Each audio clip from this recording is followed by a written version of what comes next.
在所有的东西方神话传说中，几乎都看得见巨人的踪影，高大强壮是他们常见的形象。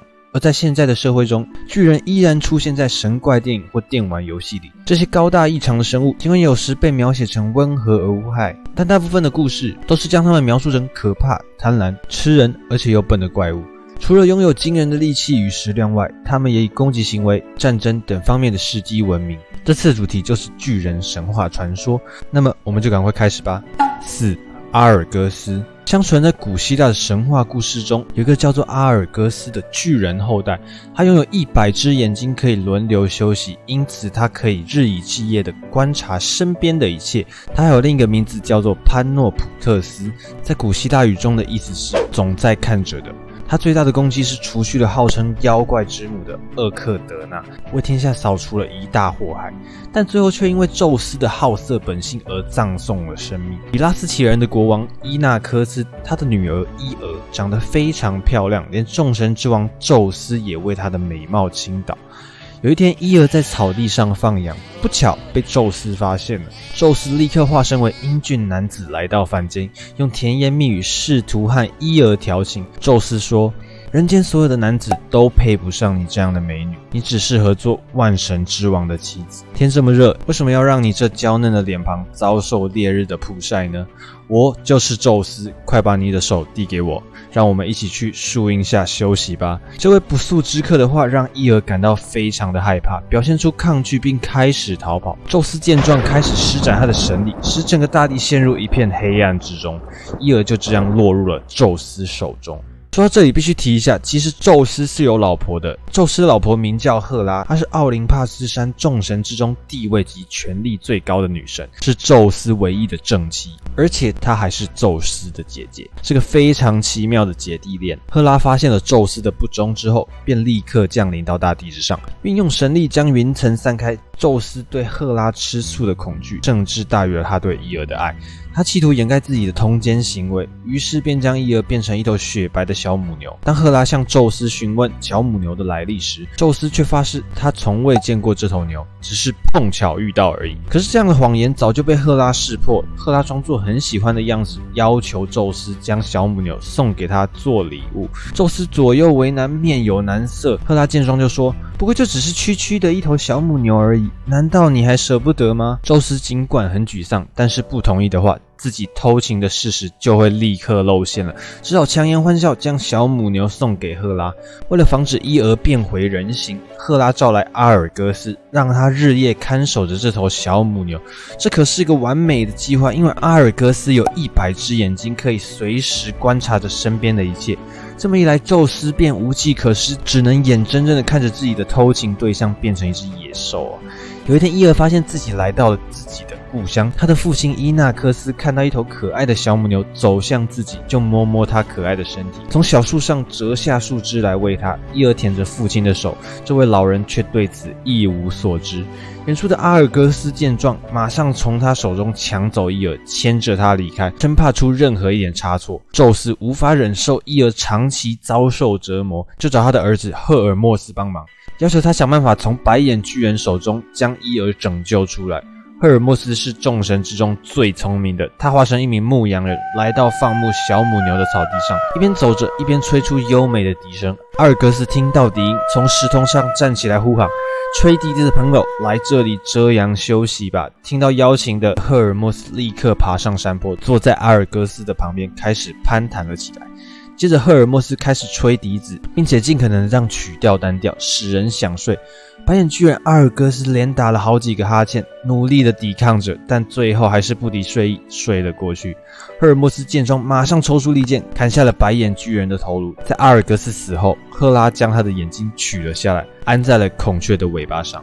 3. 格律翁。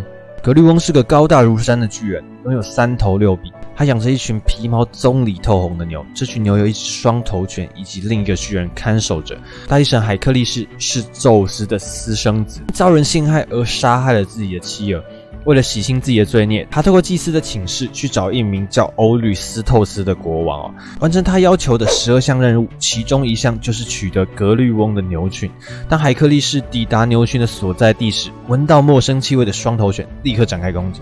无奈海克力士并不是一般人，双头犬在棍棒下被打得奄奄一息。海克力士正准备带着牛群离开，就在此时，格律翁追了上来，准备与海克力士大战。格律翁力大无穷，海克力士在与他打斗几个回合之后，有点力不从心。海克力士心想，硬拼是不可能了，必须想办法智取，于是取出弓箭来应战格律翁。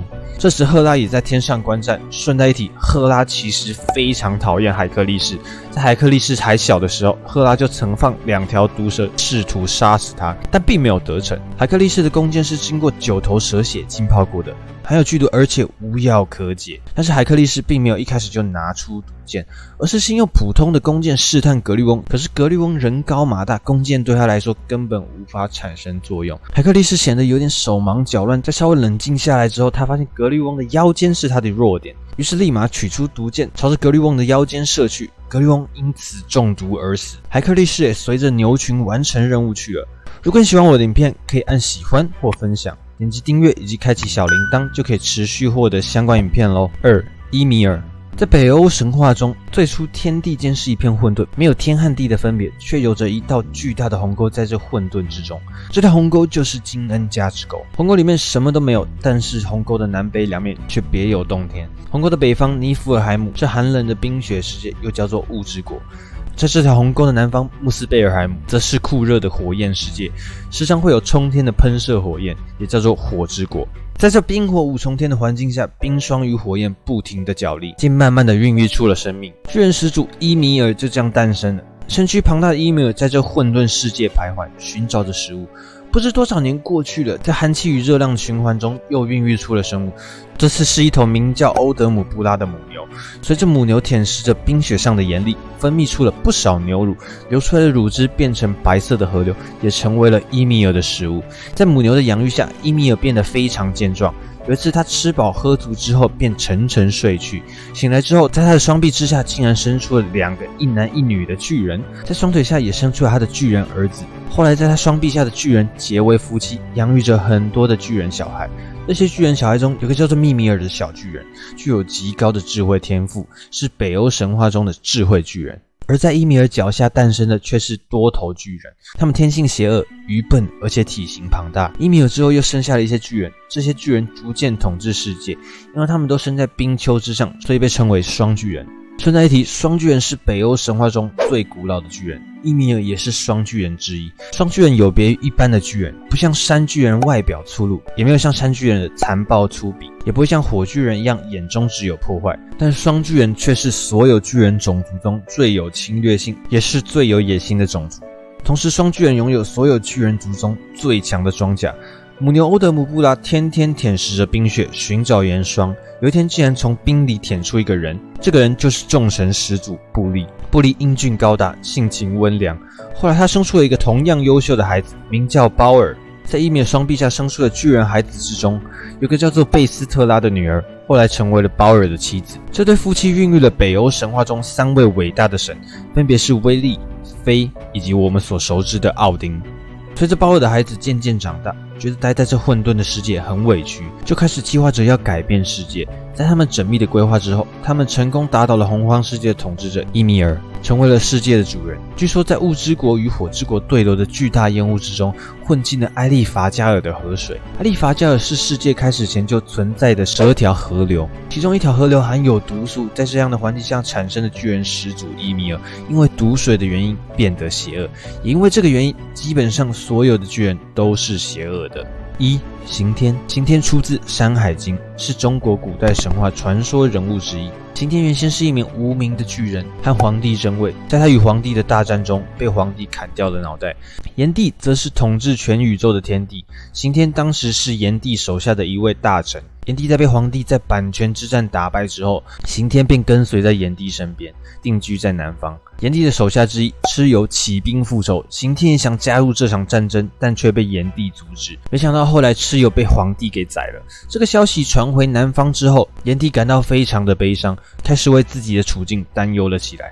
刑天看到了炎帝的愁容，心中激起万丈雄心，请求举兵反抗皇帝。但年迈的炎帝早已没了斗志，只求自保，拒绝出兵。没有办法，刑天只好寻找当初帮助蚩尤对抗皇帝的夸父族人帮忙。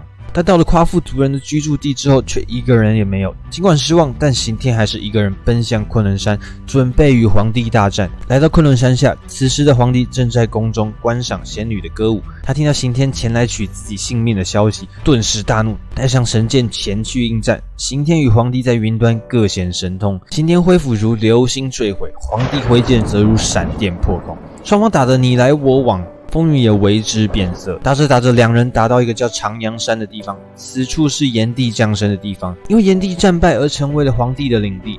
看着故土被敌人占领，更激起了刑天的斗志。但皇帝也不是省油的灯啊！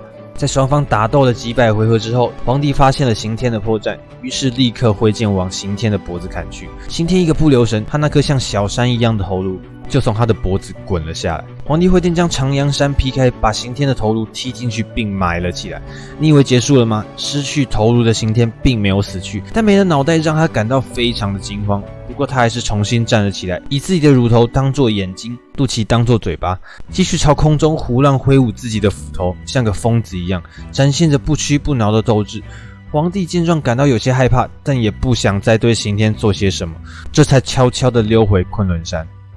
这次故事到这边了。如果你喜欢这类型的影片，不要忘记按喜欢或分享。想看到更多相关内容，可以订阅我以及开启小铃铛。那么我们下次见。